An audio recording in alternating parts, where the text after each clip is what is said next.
Hola, avui parlarem de l'aprenentatge competencial i com es complementa amb l'aprenentatge tradicional.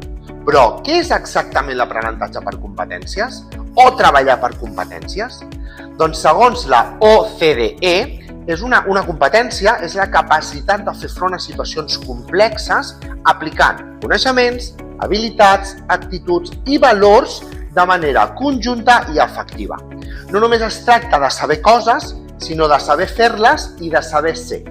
És a dir, saber fer més saber ser és igual a ser competent. Així doncs, què fa que una activitat sigui competencial? Doncs, en primer lloc, està contextualitzada i ha de ser aplicable a situacions reals. En segon lloc, parteix de reptes o preguntes o problemes a resoldre. 3. Els continguts no només s'estudien, sinó que s'han d'utilitzar, s'han d'aplicar. 4. Solen ser activitats en grups amb múltiples solucions, és a dir, la solució és oberta.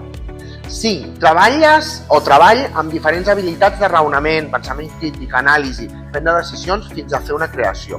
I 6. Tenen objectius clars i criteris d'avaluació coneguts. Però atenció, l'aprenentatge competencial no elimina el tradicional. De fet, són complementaris.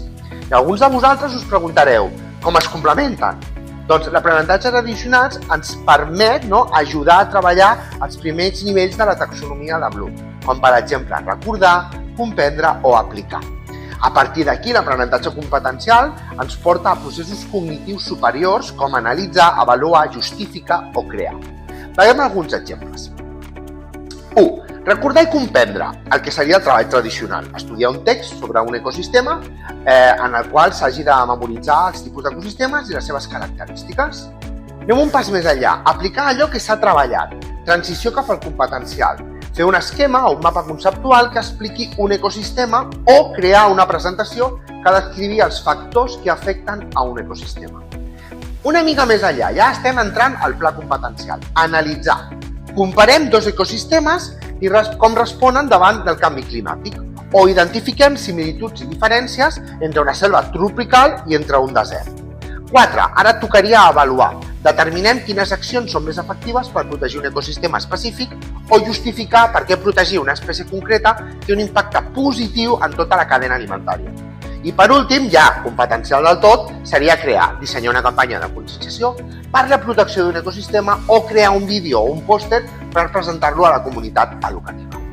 Treballar així implica que l'alumnat no només recordi informació i sigui un subjecte passiu davant de l'aprenentatge, sinó que al preparar per aplicar i resoldre problemes reals passen de ser el subjecte passiu a ser el subjecte actiu del seu aprenentatge. I ara bé, quan alguns de vosaltres llavors direu i no puc fer exàmens? Doncs sí, els exàmens es poden fer, però no tradicionals, han de ser exàmens competencials, orientats a resoldre situacions.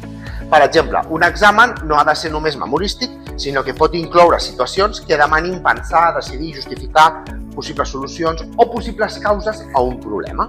En definitiva, l'aprenentatge competencial prepara a l'alumnat pel món real, combinant coneixements, habilitats i valors, posant en valor el paper de l'alumnat com a part activa del seu aprenentatge. Fins aquí el vídeo d'avui i si t'ha agradat, recorda donar-li el like i comparteix. Adeu!